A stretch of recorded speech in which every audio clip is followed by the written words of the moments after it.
Bienvenidos a un nuevo tutorial de Todo Electric. En esta ocasión vamos a intentar analizar lo que es un circuito electrónico, un módulo electrónico de un lavavajillas.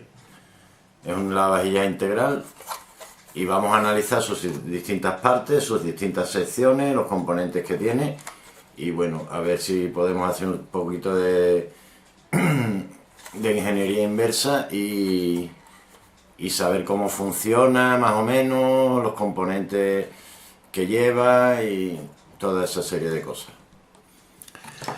Lo que primero que vamos a hacer, como viene metido en una carcasa, para analizarlo por las dos caras, porque este circuito es de doble cara, vamos a sacarlo de su carcasa. Hay que quitar esta pieza de aquí.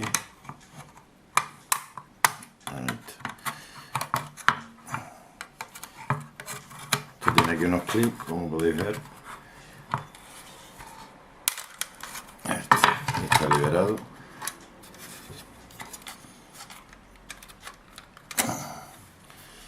Y no sé si tiene aquí algún clip más.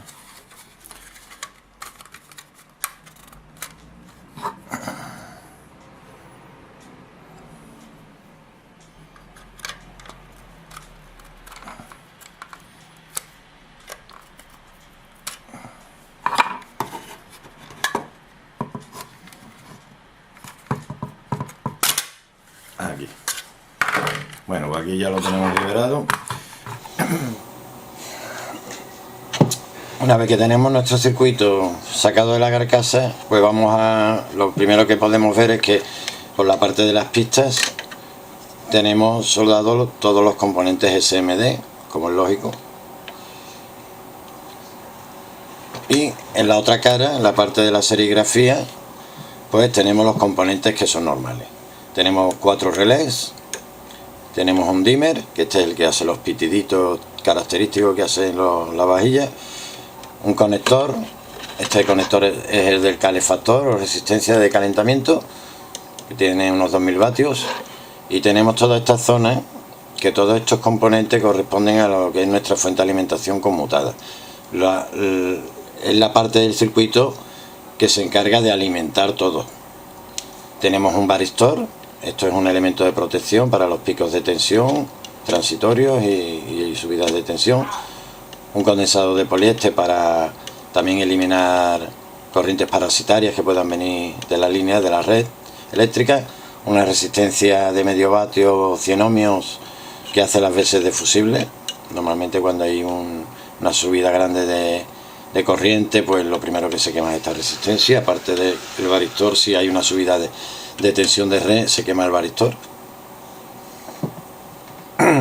Después tenemos un condensador electrolítico de 400 voltios 10 microfaradios, que este estaría a la salida de nuestro puente rectificador y antes de pasar por lo que es el transformador. Tenemos nuestro transformador pequeñito, como veis. Esto tiene un consumo muy pequeño, estas placas. Y tenemos un condensador de 25 microfaradios 220 voltios, que este sería la salida de nuestra fuente de alimentación. Aquí tendríamos en el positivo pues nuestra tensión positiva de salida y en el negativo la negativa.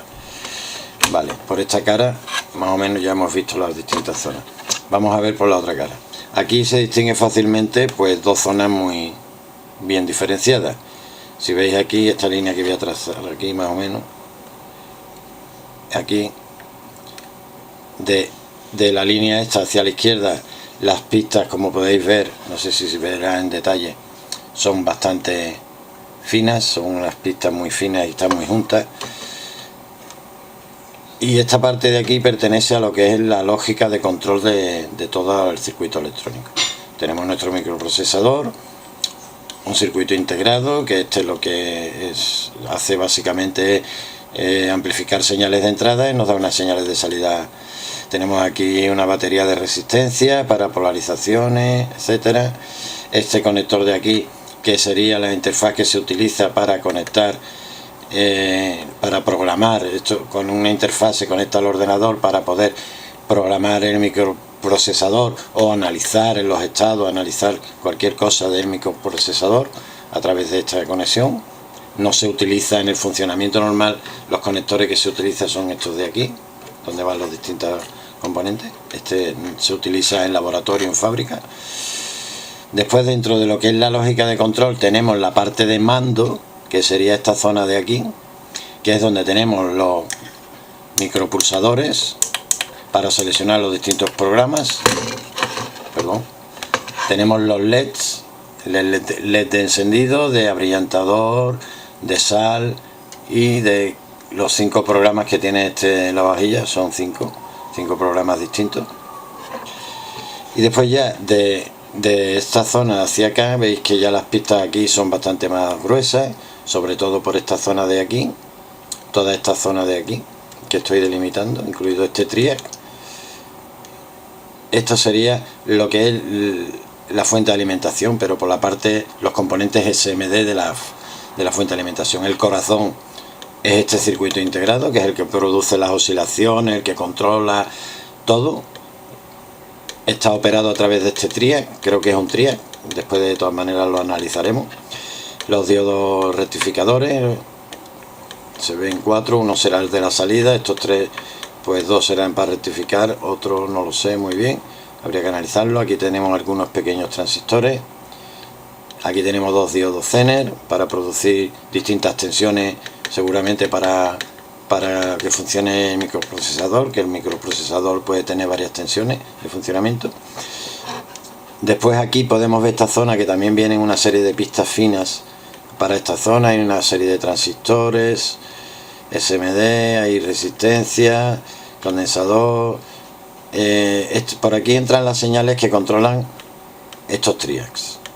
Estos triacs son los encargados de accionar pues los distintos componentes, como puede ser bomba de desagüe, electroválvula de entrada de agua, electroválvula de regeneración, la puerta del dosificador de detergente, dosificador de abrillantador, en fin, etcétera. Todos los componentes que se pueden accionar, o sea, están controlados a través de estos triacs, que a su vez vienen controlados por estas pistas que vienen del microprocesador.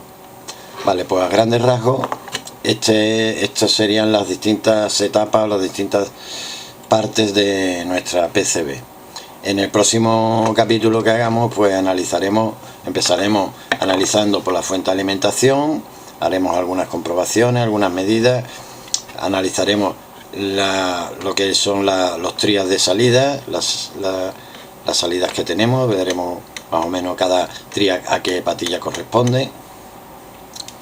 Y ya por último, pues analizaremos un poco la zona que es más difícil, que normalmente en caso de avería en esta zona raramente podremos intervenir, puesto si se va el microprocesador ya no es cambiar el microprocesador, que en un momento dado, si tenemos equipo de soldadura SMD, podemos cambiarlo, sino el problema es programarlo. Si no tenemos nuestro programa fuente ni nuestra interfaz para poder conectarnos, vamos a poder... Hombre, hay cosas que a lo mejor, como un cristal oscilador o alguna resistencia SMD, se podría reparar, pero si es el microprocesador, incluso si es este integrado, también lo podemos reparar. Donde también podemos intervenir en el tema de los microinterruptores. Muchas veces se van algunos microinterruptores, no funcionan bien, pero sobre todo en la zona que vamos a poder intervenir es en esta zona de aquí del aparato. Y aquí veremos también los relés, a qué corresponden más o menos cada relé. Así que nos vemos en un próximo tutorial. Si os ha gustado este tutorial, pues darle un like y no olvidéis de suscribiros si no estáis suscritos. Y no os perdáis el próximo tutorial en el que seguiremos analizando esta placa. Hasta la próxima.